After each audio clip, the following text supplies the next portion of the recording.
찬양 가사 들으니까요. 저희가 사도행전을 같이 묵상하고 있는데 사도행전에 나오는 많은 사도들이 달려갔던 그 길이 많이 생각이 납니다. 우리도 그 길을 믿음으로 잘 달려갈 수 있기를 바랍니다.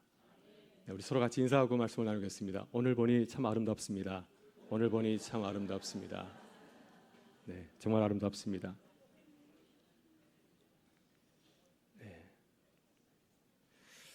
네, 오늘 저희가 사도행전의 선교적 읽기 6번째 시간입니다. 저희가 9번 같이 하려고 하는데 벌써 6번째 시간이 되었습니다. 3분의 2가 지나가고 있습니다. 시간이 참 빠른 것을 느끼게 되는데요. 이 사도행전의 선교적 읽기는 설교 시간이 아니라 이 시간은 성경 공부 시간입니다. 사실은 제가 우리가 성서대학을 해야 되는데 주중에 목요일 아침에 하게 되면은 나오시는 분이 너무 제한되어 있습니다.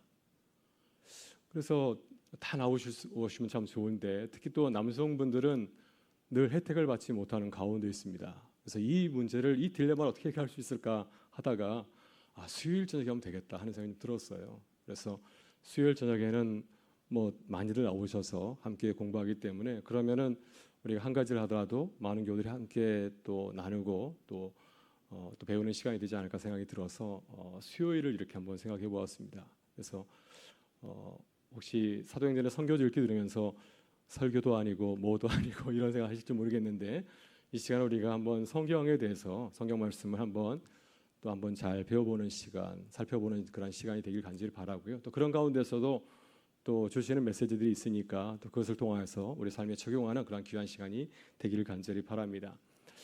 네. 아멘 한 자에게 복이 있을지어다.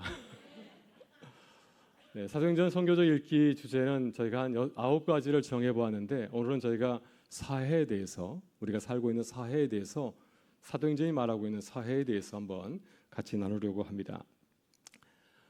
지난주 시간 잠깐 저희가 한번 공부하고 나누도록 하겠습니다. 지난주에 제가 흩어짐, 디아스포라, 흩어지는 것에 얘기를 했는데요.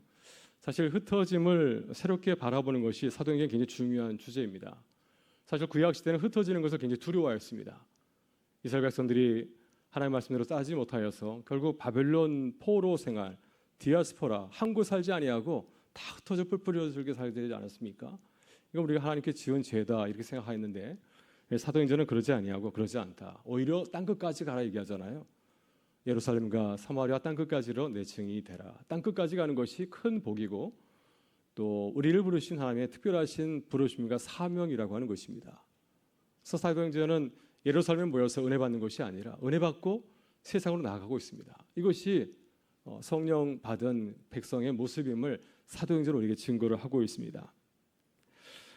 두 번째는 바벨탑의 저주를 다시 생각하라 하는 겁니다. 그러니까 많은 사람들이 창세기 11장에 나오는 바벨탑 사건 있지 않습니까? 바벨탑 사건을 통해서 인간의 언어가 다 나뉘게 됐잖아요.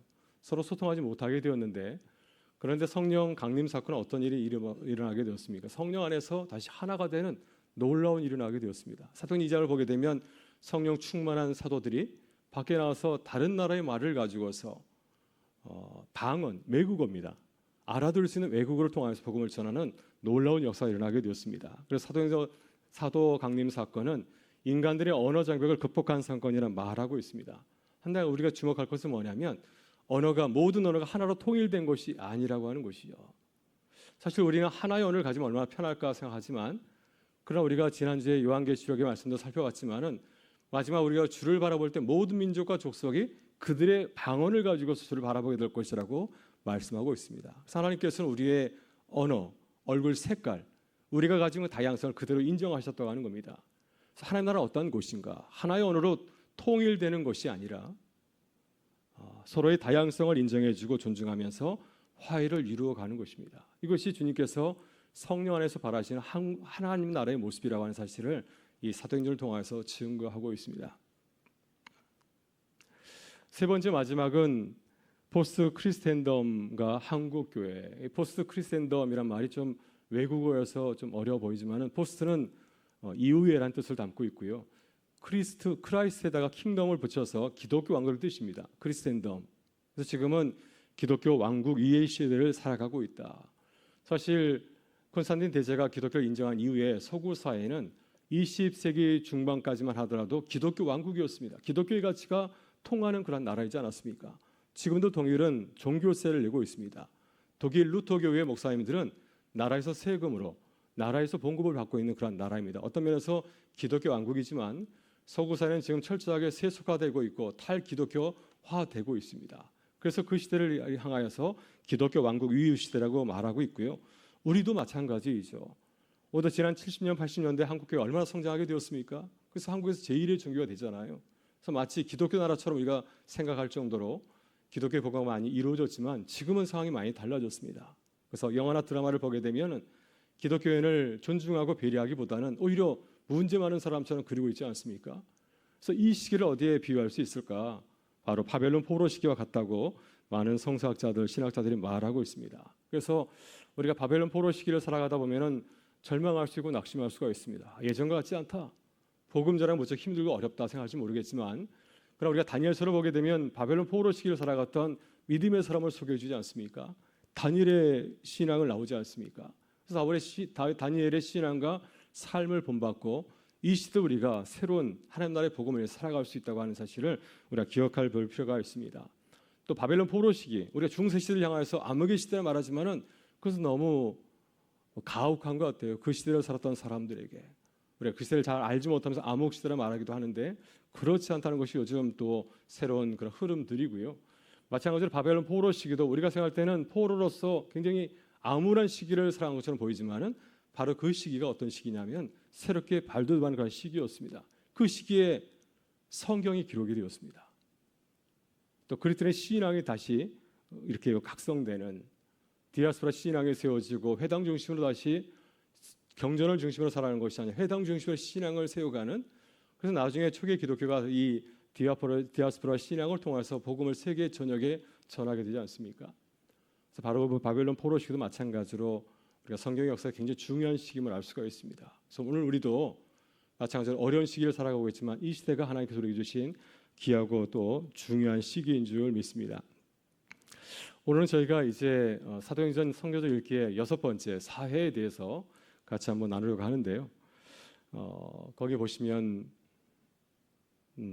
그림이 있죠. 그래서 마가의 다락방에서 기도하는 모습도 있고 또 십자가에 달린 예수님의 그런 모습도 있고, 그래서 당시의 사회의 모습을 이렇게 짧은 그림 안에서 잘 보여주고 있는 것 같습니다. 그래서 오늘 저희가 이 다차원적 사회와 복음의 삶이라고 하는 그런 부제를 가지고서 함께 나누어 볼 수 있기를 바랍니다.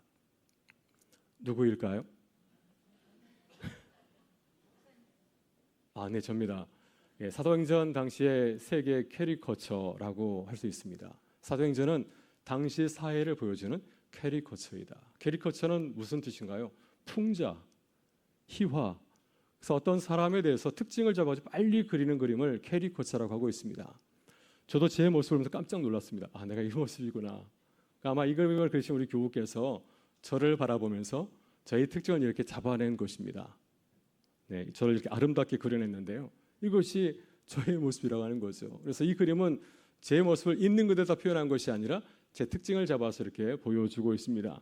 사도행전이 마찬가지로 이러한 특징을 가지고 있는, 그림으로 친다면 캐리커처와 같은 그러한 내용의 성경책이라고 하는 사실을 말하고 있습니다. 한번 같이 살펴보시죠. 예, 사도행전은 각 지역의 문화적인 특징들을 잘 보여주고 있습니다. 그래서 캐리커처가 아까 말씀드린 것처럼 과장 왜곡한다고 하는데요.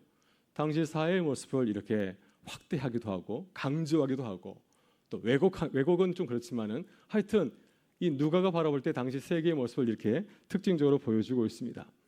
제가 본문 한 구절을 기록했는데 사도행전 14장 11절 말씀은 어떤 내용이죠? 바울과 실라가 루스드라에서 남에서 걷지 못하는 장애를 고친 사건 그 위의 모습을 이렇게 기록하고 있습니다. 같이 한번 읽어보겠습니다. 무리가 바울이 한 일을 보고 누가오니아 방언으로 소리질러 이르되 신들이 사람의 형상으로 우리 가운데 내려오셨다 하여. 네, 바울과 실라가 놀라운 기적을 베풀었을 때 이 기적을 주목한 사람들이 바울과 실라를 신으로 여겼습니다. 제우스 신, 그리고 제우스 신의 그러한 그 메신저 역할을 했던 헤르메스 신으로 바라본 것입니다. 그래서 그들에게 다가온 모습을 이렇게 강조해서 소리질러, 그러니까 소리질러 무엇입니까? 굉장히 큰 반향을 일으켰다는 사실을 강조해서 이렇게 기록하고 있습니다. 그래서 루스드라 이 말씀을 보게 되면은 누스드라 사람의 종교성에 대해서 굉장히 과장하고 있고 또 확대해서 이렇게 보여주고 있습니다. 그래서 보시면 시의 제우스 신당의 제사장이 소와 화환을 가지고 대문 앞에 와서 무리와 함께 제사하고자 하니. 그래서 소는 왜 가져왔을까요? 제물로 드려 가져온 것이고, 또 화환은 이 바울과 바나바가 이제 신이라고 생각하기 때문에 그를 축하하기 위해서 목에 걸어주려고 화환을 가져온 것입니다. 그래서 바나바와 바울을 신으로 여긴 사람들이 소와 환을 가지고서 바나바와 바울을 아주 격렬하게 환영하는 그 모습을 보여주고 있습니다. 그래서 당시 사람들이 이 신의 현현, 신이 우리에게 찾아오는 사실을 얼마나 오랫동안 기다려왔는지를 보여주는 장면이라 할 수 있습니다. 사도행전을 보게 되면 또한 철학의 도시 아테네에 대해서 말씀을 하고 있는데요. 사도행전 17장 12절에 이렇게 증가하고 있습니다. 같이 한번 읽어보겠습니다. 모든 아덴 사람과 거기서 나그네 된 외국인들이 가장 새로운 것을 말하고 듣는 것 위에는 달리 시간을 쓰지 않음이더라. 아멘. 그래서 누가가 아테네의 모습을 그리면서 무엇에 주목하고 있습니까? 아테네는 철학의 도시잖아요. 인생에 대해서, 세계에 대해서 깊이 고민하고 사유하던 아주 깊은 철학의 도시인데, 바울과 실라가 그 도시를 방문했을 때 사람들은 그러지 아니하고 어떠했습니까? 최근의 사조에 대해서 관심을 갖는 가벼운 도시로 전락했다고 하는 겁니다. 그러니까 우리가 알고 있는 철학의 도시 아테네와 바울과 실라가 찾아갔을 때 모습이 전혀 다른 것을 이렇게 보여주고 있고요. 지금은 이제 소크라테스가 젊은이부터 알고 진리를 전하던 그 도시에서 누가 복음을 전하고 있습니까? 가벼운 도시가 되던 그곳에 가서 바울이 복음의 진리를 증거하고 있음을 이렇게 소개해 주고 있습니다. 그래서 사도행전을 기행문과 이렇게 비교해 볼 수 있습니다. 고대 세계의 전쟁 기록물도 있고 역사서들이 많이 있습니다. 그런 기록문들은 단지 만약에 역사가의 눈을 바라본다면 당시에 전쟁이 어떻게 치러졌고 누가 이기고 누가 졌는가 이것만 바라보겠지만은 또 마찬가지로 다른 풍속가 또 다른 관심을 가지고 있는 사람이 그 책을 보게 된다면 당시의 문화적인 상황들을 또 찾아낼 수 있는 좋은 역사적인 자료가 될 것입니다. 사도행전 마찬가지입니다. 사도행전도 단지 사도들이 예루살렘에서 로마까지 간 그 역사를 기록하고 있지만 그 내용 몇 면을 살펴보게 되면은 당시 사람들이 어떤 모습을 가지고 있는지를 보여주는 좋은 자료로 우리에게 다가온다고 하는 것이죠. 특별히 누가는 선교적인 관점에서 그 도시를 바라보고 있습니다. 그래서 우리는 사도행전을 통해서 많은 2000년 전에 그 지중해 해역에 있었던 바울과 실라가 걸어갔던 그 길에 대해서 우리가 천천히 살펴보고 그 흔적들을 우리가 찾아낼 수 있다는 사실을 기억하면 좋겠습니다. 다음으로 이제 사도행전은 사실은 로마 제국 관계가 매우 중요합니다. 왜냐하면 당시 로마와 기독교는 어떤 관계였습니까? 좋은 관계는 아니었어요. 기독교는 인정받지 못한 종교였고 또 한때는 극심한 박해를 받은 적도 있었습니다. 그 내용이 무엇이죠? 로마 제국 시대에 예수님께서 십자가에 달려 죽으셨고 또 바울도 마찬가지로 로마에서 순교를 당하지 않았습니까? 이 두 가지 사실은 당시 기독교와 그 로마 제국이 어떤 관계임을 잘 보여주고 있습니다. 그래서 그런 내용들을 이 사도행전은 그려내고 있다고 하는 겁니다. 그래서 이 사도행전과 로마 제국의 관계는 사도행전에서 매우 중요한 주제입니다. 그 성서학자들은 이런 주장을 가끔 합니다. 사도행전은 친로마 변증의 문서이다.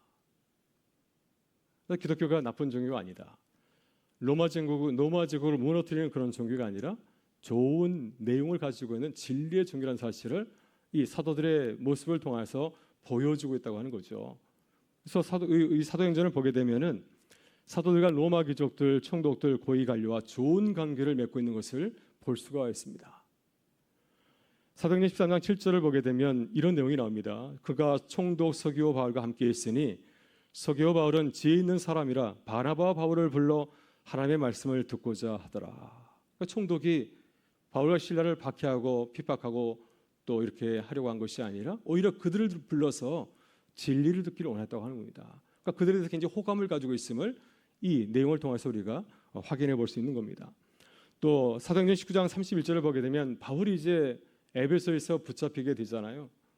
바울이 이제 거기서 큰 문제가 되게 되었는데 그때 이런 내용이 나옵니다. 또 아시아 관리 중에 바울의 친구된 어떤 일들이 그에게 통지하여 연극장에 들어가지 말라 권하더라. 에베소 사람들이 이 바울과 실라 때문에 자신들의 그런 장시아가 망친 것을 알게 되고 그를 죽이려고 했습니다. 이 사실을 알고 있는 관리 중에 몇 사람이 바울에게 미리 알려줘서 그곳에 가지 못하도록 그를 도와줬다고 하는 겁니다. 그러니까 이런 내용을 보게 되면 바울과 당시 관리들이 좋은 관계를 맺고 있음을 우리가 엿볼 수가 있습니다. 그래서 많은 경우에 이제 이렇게까지도 얘기를 합니다. 기독교는 로마 정권을 전복할 의도가 없습니다. 이런 의도를 가지고서 사도행전을 기록한 것이 아닐까 이런 생각을 하는데요. 그건 아닌 것 같습니다. 왜냐하면 당시 기독교는 뭐 이렇게 지금처럼 서적을 펴가지고 홍보할 수 있는 그런 수준이 아니었고 그냥 미약한 종교였기 때문에 사도행전은 철저하게 누가복음과 사도행전은 철저하게 내부 사람들 위해서 이렇게 기록이 되었습니다. 당시 교회 성도가 되기 위해서는 엄격한 과정을 통해서 교회 성찬에 참여할 수가 있었습니다. 그렇기 때문에 이 기독교의 문서를 이분에게 보여주는 것은 굉장히 위험한 일이었죠. 그냥 보여주게 되면 자신의 신분이 노출되기 때문에 그런 일은 하지 않았고, 그렇지만은 이런 문서를 통해서 이 누가복음이나 사도행전을 통해서 당시 많은 신앙인들에게 우리가 국가에 대해서 어떤 모습을 가지고 있어야 하는 사실을 간접적으로 이렇게 보여주고 있습니다. 그래서 사도행전을 보게 되면 친로마적인, 친국가적인 그런 모습도 있지만은 또 반국가적인 그러한 내용도 있습니다. 그래서 일부에서는 로마에 순응해야 된다 이런 내용을 담고 있는 것도 있지만은 그렇지만은 반대로 또 물리적으로 항거하는 그러한 내용도 담고 있음을 우리가 볼 수가 있습니다. 네, 그래서 조금 전에 말씀드린 것처럼 사도행전이 친로마 문서처럼 보이는 그 부분이 있습니다. 거기를 보게 되면 로마는 이 사도행전의 굉장히 중요한 인물인 사도 바울을 박해하는 것이 아니라 바울을 굉장히 도와주는 그런 역할로 이렇게 비춰주고 있습니다. 그래서 이런 것을 볼 때 이것을 누가복음이나 사도행전에 있는 많은 독자들이 생각하지 않겠습니까? 교회가 이 기독교가 로마와 그렇게 적대적인 관계가 아니구나 사실을 이런 말씀을 통해서 우리가 확인해 볼 수 있는데요. 우리 사도행전 23장 21절 이하의 말씀을 같이 한번 읽어보겠습니다. 당신은 그들의 청함을 따르지 마옵소서. 그들에게 중에서 바울을 죽이기 전에는 먹지도 않고 마시지도 않기로 맹세한 자 40여 명이 그를 죽이려고 숨어서 지금 다 준비하고 당신의 허락만 기라이나이다 하니, 이에 천부장이 청년을 보내며 경계하되 이를 내게 알렸다고 아무에게도 미루지 말라 하고 백부장 둘을 불러 이르되 밤제 3시에 가이사라까지 갈 보병 200명과 기병 70명과 창병 200명을 준비하라 하고. 그래서 이런 말씀을 보게 되면은 로마는 바울을 도와주고 있습니다. 그래서 바울이 이제 예루살렘에 방문하게 되었을 때 예루살렘 극단주의자들이 바울을 죽이려고 했습니다. 바울을 죽이기 전에 내가 먹지도 마시지도 않겠다 하는 사람이 40명이나 되었다고 말해주고 있고요. 이런 상황을 알고 있는 천부장이 어떻게 하였습니까? 천부장이 바울에게 보내서 이 사실을 알려주고 또 군대가 그를 보호하게 하였습니다. 백부장을 둘이나 보내주었고요. 보병 200명, 기병 70명, 창병 200명, 어마어마한 군사력을 가지고서 이 바울이 안전하게 가이사라 항구까지 갈 수 있도록, 그가 로마에 갈 수 있도록 엄호하고 이렇게 보호해 주는 걸 보게 됩니다. 그러니까 이런 것을 보게 되면 굉장히 이 친로마적인 로마의 관계를 그냥 중시하는 그런 문서처럼 보일 수가 있습니다. 그러나 반대로 또한 사도행전은 반로마적인 그러한 문서로 보이는 그런 부분도 있습니다. 로마의 부패상을 보여주는 장면이 있는데요. 바울이 재판을 받을 때 총독 벨릭스가 뇌물을 기대하고 있습니다. 사도행전 24장 20절 보게 되면 이렇게 말하고 있습니다. 동시에 또 바울에게서 돈을 받을까 바라는 거로 더 자주 불러 같이 이야기하더라. 그래서 바울 뒤에 뭔가 빽이 있을 거다 생각하여서 자주 불렀어요. 그래서 그러면은 뭔가 가져오지 않을까 하는 기대감을 가지고서 하는 것을 보게 되죠. 사실 로마는 법의 나라 아닌가요? 법 체제가 잘 갖춰진 나라인데 이런 내용을 보게 되면 로마의 법적 시스템을 의심하게 하는 그런 장면입니다. 또 지금 바울은 로마에 왜 가는 겁니까? 로마 황제에게 상소하기 위해서 가고 있는 겁니다. 자신의 억울함을 해결해 달라고 가고 있는데 이런 시스템에서 어떻게 바울이 제대로 심판을 받으며 도움을 받을 수 있겠습니까? 그래서 이런 문장을 통해서 보게 되면은 오히려 사도행전은 로마의 그런 허구, 그들은 굉장히 로마 박사를 자랑하고 있지만 그러나 그들의 법적 체제는 이 총독이 뇌물을 요구할 정도로 이렇게 굉장히 부패한 모습을 가지고 있음을 또 간접적으로 이렇게 보여주고 있습니다. 그래서 이 사도행전은 친로마적인 그러한 내용도 담겨 있지만 또 반대의 내용도 담겨 있음을 우리가 알 수가 있습니다. 세 번째는 로마의 에토스와 복음의 에토스라고 했는데 에토스란 말은 풍속, 또 그래 윤리 그런 뜻을 담고 있습니다. 그래서 로마의 에토스, 로마의 풍속과 복음의 풍속, 로마 제국의 윤리와 또 크리스천들, 기독교인의 윤리를 대조하는 모습이 나오고 있습니다. 바울이 빌립보에서 점치는 여자 로에를 만나는 장면, 우리 함께 읽었던 그런 내용인데요. 여기 보게 되면은 우리가 잘 알아서 같이 읽지는 않겠지만 바울이 빌립보에서 점치는 여인을 만나게 되지 않습니까? 여종을 만나게 됩니다. 근데 보통 예수님께서나 또 우리가 잘 알고 있는 베드로 사도 같은 경우에도 장애를 겪고 있는 사람을 만났을 때는 즉시 고쳐주지 않습니까? 그렇지만 빌립보에서 바울은 그렇게 하지 아니하고요. 제가 언더라인을 쳤는데 밑에 보시면 바울이 심히 괴로워하여 며칠 동안 그 여정을 통해 사단이 예수님 그 바울 사도를 계속 괴롭혀야 했습니다. 그런 소리를 들으면서도 바울은 즉시 그를 고친 것이 아니라 여러 날 기다렸습니다. 여러 날 기다린 후에 또 심히 괴로워하다가 마지못해서 그에게서 귀신을 쫓아내는 기적을 베푸는 걸 보게 됩니다. 질문하겠습니다. 왜 바울은 즉시 축사하지 않고 며칠씩 괴로워했을까요? 답을 밑에 써놔서 네, 첫 번째는 바울이 갑작스럽게 빌립보 가게 되지 않았습니까? 원래 아시아로 가려고 했는데 트로아에서 환상 가운데 마게도냐 건너서 우리를 도우라는 그 환상을 보고 여행 결정을 바꿔서 갑자기 빌립보로 가게 되었습니다. 그러니까 빌립보에 대한 정보를 잘 수집하지는 못하겠지만은 그래서 그곳에 쉽게 움직이지 않았습니다. 아직 준비가 되지 못하여 있어. 그런 모습을 우리가 생각해 볼 수 있을 것 같고요. 또 한 가지는 뭐냐면 빌립보는 로마의 도시입니다. 로마의 문화와 권력이 강력한 곳이어서 만약에 로마의 질서를 어지럽히게 되면은 나에게 해가 갈 수 있음을 알기 때문에 조심한 거라 볼 수 있습니다. 그러나 결국 바울은 그 여자에게서 이제 귀신을 쫓아내지 않습니까? 그 후에 바울은 어떻게 되었습니까? 같이 한번 읽어보겠습니다. 여종의 주인들은 자기 수익의 소망이 끊어진 것을 보고 바울과 실라를 붙잡아 장터로 관리들에게 끌어다갔다가 상관들 앞에 데리고 가서 말하되 이 사람들이 유대인인데 우리 성을 심히 요란하게 하여 로마 사람인 우리가 받지도 못하고 행하지도 못할 풍속을 전한다 하거늘 무리가 일제히 일어나 고발하니 상관들이 옷을 찢어 벗기고 매로치라 하여 많이 친 후에 옥에 가두고 간수에게 명하여 든든히 지키라 하니. 네, 그래서 당시에 이 문화의 그 갈등, 이 기독교와 로마의 갈등을 이 단어를 통해서 우리가 살펴볼 수가 있습니다. 그래서 여기 보게 되면 자기 수익의 소망, 이 소망이란 단어가 엘피스, 우리가 믿음, 소망, 사랑할 때 그 동일한 단어입니다. 우리 기독교 굉장히 중요한 단어잖아요. 이 소망은 기독교의 소망이 담겨 있는 매우 중요한 단어입니다. 기독교의 가치를 보여주는 단어이고요. 그 밑에 보게 되면 우리가 받지도 못하고 행하지도 못할 풍속을 전한다 하거늘 풍속, 에토스, 윤리라는 뜻을 담고 있습니다. 그러니까 바울의 그 모습이 바울이 그 행한 그 모습이 로마인들과는 전혀 다른 그런 모습을 보여줬다는 사실을 강조하고 있습니다.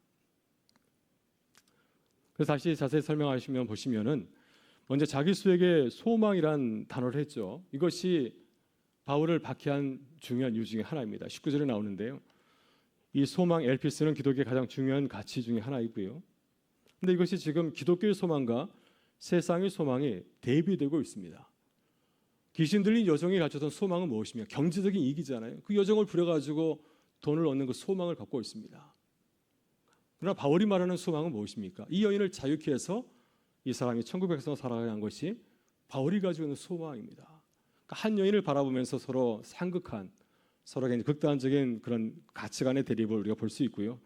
또 21절 보게 되면 풍속이라는 단어가 나오고 있습니다. 이 풍속은 윤리, 가풍, 풍속을 의미하는 그런 단어인데 바울은 로마 사람이 용서 못할 풍속을 전한다고 고발을 당하고 있습니다. 그래서 당시 로마 사람이 생각했던 건 가치, 에토스와 또 바울이 가지고 있었던 그리스도인들이 가지고 있었던 풍속, 이 가치가 서로 대립되어서 결국 그로 말미암아서 바울은 이제 고초를 당하게 됐다는 사실을 보여주고 있습니다. 이런 엘피스라고 하는 단어가 베드로전서에도 나오게 되는데요. 베드로전서 3장 11절에는 이런 말씀이 나옵니다. 너희 마음에 그리스도를 주로 삼아 거룩하게 하고 너희 속에 있는 소망에 관한 이유를 묻는 자에게는 대답할 것을 항상 준비하되 온유와 두려움으로 하고. 요즘 우리가 새벽마다 베드로전서의 말씀을 묵상하고 있습니다. 사람들이 그리스도인의 거룩한 삶을 보게 되면 당시 베드로전서가 기록됐던 그 시기는 그리스도인들이 굉장히 소수였습니다. 또 그들의 신분은 노예였고 여성들이 대부분이었습니다. 아주 미약한 자들이 아닌가요? 근데 그들의 모습이 세상 사람과는 다르기 때문에 사람들이 그들의 윤리의 그런 모습, 서로 사랑하고 어른을 존경하고 여인을 배려하고 이런 모습들 보게 되면 그들에게 엘피스를 물을 거라고 하는 거예요. 너희들의 소망이 무엇인가? 왜 너희 이렇게 행하는가? 하고 물을 때 너희는 그것을 대답할 준비를 하라고 말씀을 하는 내용입니다. 그래서 이 소망이라고 하는 것은 당시 그리스도인들의 가치관을 보여주는 매우 중요한 단어임을 말씀해 주고 있습니다. 그래서 바울의 이 축사, 빌립보에서 축사 행위에 나타난 기독교 입장은 무엇인가요? 지금 보면은 로마 제국과 지금 기독교가 서로 충돌하고 있습니다. 바울의 행동은 노예 주인의 권리를 침해하고 있습니다. 내 여종이 아니잖아요. 다른 사람이 노예인데 그 노예를 고쳤기 때문에 결국은 그로 인해 가지고 노예 주인은 돈을 벌지 못하는 일이 벌어지지 않았습니까? 그래서 고발을 받게 된 것입니다. 그렇지만은 귀신 들린 여인을 해방하는 바울의 입장에서는 이것은 정말 그가 해야 될 사역이 아닌가요? 그리스도 안에서 새 창조 행위라고 볼 수가 있습니다. 그래서 우리가 16장을 보게 되면 바울이 굉장히 괴로웠다는 말씀이 나오고 있는데 이것이 로마 제국 하에서 기독교의 곤욕스러운 입장을 잘 보여주고 있습니다. 기독교의 새로운 창조와 기존의 로마의 간섭 사이에 끼어 있는 겁니다. 그리스도인들이. 또 이 말씀이 누가복음을 기록하고 읽었던 루가 공동체의 교회도 마찬가지로 이러한 고민을 안고 있었을 것입니다. 이것이 사도들의 곤란한 입장이죠. 당시 로마 제국으로 살아갔던 사도뿐만 아니라 많은 그리스도인들은 이렇게 중간에 끼인 사람들이었습니다. 하나님 나라와 로마 제국 사이에 끼어서 내가 무엇을 선택할 것인가를 고민하던 사람들이었다고 하는 겁니다. 그래서 빌립보서를 보게 되면 그 모습이 나오지 않습니까? 도망친 종 오네시모, 그 주인 빌레몬, 둘은 다 그리스도인이었습니다. 바울 사도가 어떻게 말하고 있습니까? 자, 이제 노예를 해방하자 이렇게 말하는 것이 아니라 그리스도인인 빌레몬을 향해서 얘기하고 있습니다. 너의 종 오네시모가 주의 자녀가 되었으니 그를 내 형제와 자매로 받아주라. 이것이 중간에 끼었던 사도 바울의 기가 막힌 그러한 말씀을 보게 되는 겁니다. 그래서 볼림 빌레몬서와 같이 당시 많은 그리스도인들이 이 세상을 살아가면서 우리도 마찬가지로 세상 질서와 하나님 나라 질서 사이에서 살아가고 선택의 기로에 서 있지 않습니까? 마찬가지로 사도행전도 그의 모습을 우리에게 보여주고 있습니다. 좀 더 말씀드리면 빌립보서에서 바울이 박해를 받은 이유는 박해 주체가 누군가요? 로마 정권이나 관리가 아닙니다. 빌립보 주민에게서 핍박을 받았습니다. 주민들에게 핍박을 받았습니다. 함께 살아가는 동료들에게, 시민들에게 핍박을 받은 걸 보게 됩니다. 그리고 빌립보서를 보게 되면은 예수를 전한다고 핍박을 받은 것이 아니었습니다. 왜 핍박을 받았습니까? 기독교의 새로운 삶의 양식, 노예도 사람으로 인정하고 그에게 새 창조의 복음을 증거하는 그 삶의 모습이 노예제를 근간으로 하는 사회에 큰 도전이 되었기 때문입니다. 기독교 윤리와 사회 체계가 로마 제국 전역에 퍼지게 된다면 로마의 시스템은 노예제 위에 서 있지 않습니까? 그럼 노예 사회가 이 로마 사회가 무너질 수 있는 위협감을 느꼈기 때문에 이 기독교의 전파와 복음을 반대하고 핍박하게 이르게 된 것입니다. 그래서 초대교회에서 이로부터의 정부의 박해는 많지 않았습니다. 물론 로마 제국의 시기를 보게 되면 극단적으로 극심한 박해가 있었던 적이 있었지만은 대부분은 그렇게 큰 박해가 이루어지진 않았고요. 또 고린도에서 바울의 표적도 보게 되면은 사도행전 18장 12절 15절에 보게 되면은 민간인들에게 박해를 받고 있습니다. 그리고 로마의 관리인 갈리오 총독은 오히려 이 바울의 문제에 대해서 관여하지 않으려고 야 너희가 알아서 해라. 나까지 끌어들이지 말라. 그러니까 실제로 사람들이 살아가는 가운데서 이 사도들의 삶의 모습이 그들과 많이 충돌을 일으켰음을 우리가 확인해 볼 수가 있습니다. 그래서 데살로니가전서와 베드로전서에도 이런 박해의 모습이 나오고 있습니다. 비방을 받았던 이유는 물론 그리스도의 복음을 적극적으로 전하지 못한 그런 시기였는데요. 이 그리스도인의 윤리적인 삶이 많은 불편함을 가져왔기 때문입니다. 뇌물을 받는 사회를 살아가면서 그리스도인들이 뇌물을 받지 않는다고 한다면 뇌물을 받는 사람들이 굉장히 불편하게 생각할 것입니다. 공무원 사회도 그렇고요. 그러지 않겠습니까? 그런 내용이 이제 데살로니가전서와 베드로전서에 나오겠는데 같이 한번 한번 읽어보도록 하겠습니다. 우리 먼저 위에 있는 데살로니가전서 2장 14절 말씀 같이 읽어보겠습니다. 형제들아 너희가 그리스도 예수 안에서 유대에 있는 하나님의 교회들을 본받는 자 되었으니 그들이 유대인들에게 고난을 받음과 같이 너희도 너희 동족에게서 동일한 고난을 받았느니라. 그래서 너희 동족에게서 가까이 사는 사람들에게서 많은 박해를 받는 이 데살로니가 교회의 모습을 말씀하고 있고요. 우리 이어서 베드로전서 4장 3절 4절 말씀 같이 읽어보겠습니다.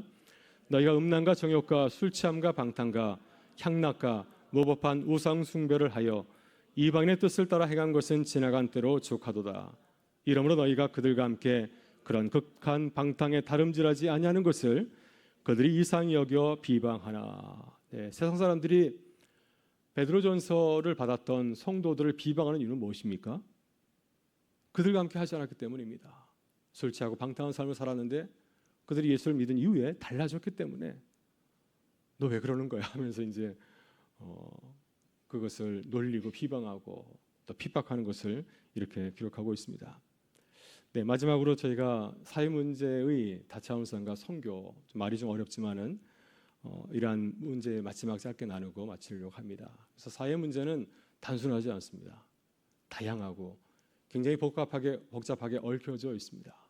그래서 우리 그리스도인들이 세상에서 어떤 선택을 할 때에도 여러 가지 이해관계가 중첩되기 때문에 쉽게 결정을 내리지 못합니다. 저희가 시위할 때도 마찬가지로 지역 사람들의 교회가 어떻게 비춰줄 수 있을까? 이런 거 다 고려해가지고 어렵게 결정을 내지 않습니까? 사도행전에서 마찬가지임을 우리가 볼 수가 있는데요. 그래서 사회 문제는 정치, 경제, 문화 등 여러 요소들이 복합적으로 작용해서 일어나고 있습니다. 그래서 판단에 어려움이 있습니다.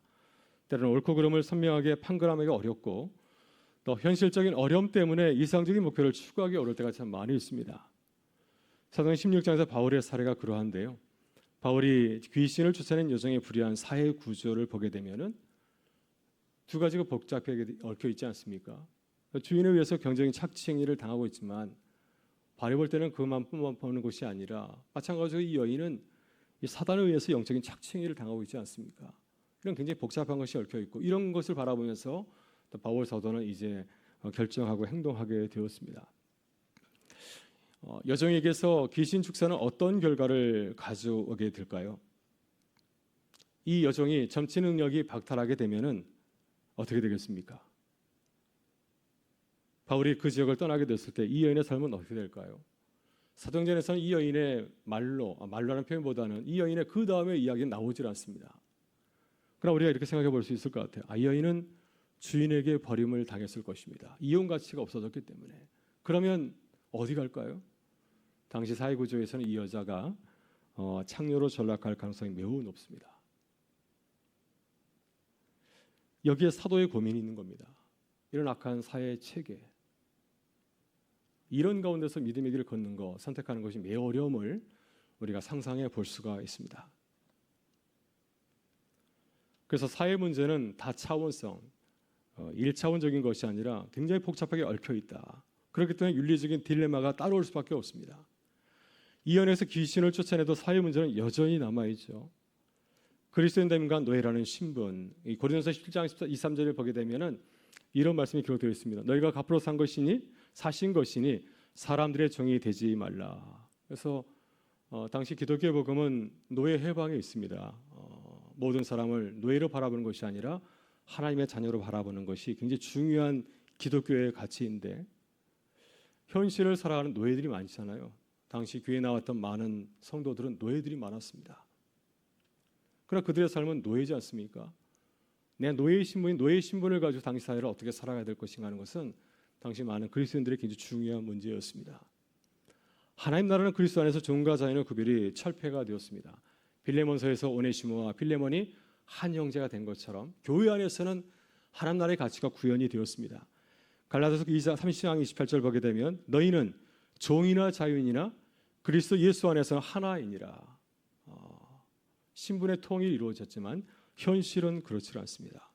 만물을 회복하실 때까지 주께서 모든 것을 다시 창조의 뜻을 따라서 온전히 이루실 때까지는 우린 중간기를 살고 있지 않습니까? 우린 중간기를 살고 있기 때문에 내가 그리스도이면서도 현실적으로는 노예인 이런 모습을 가지고서 살아가야 된다는 사실을 우리가 보여줍니다.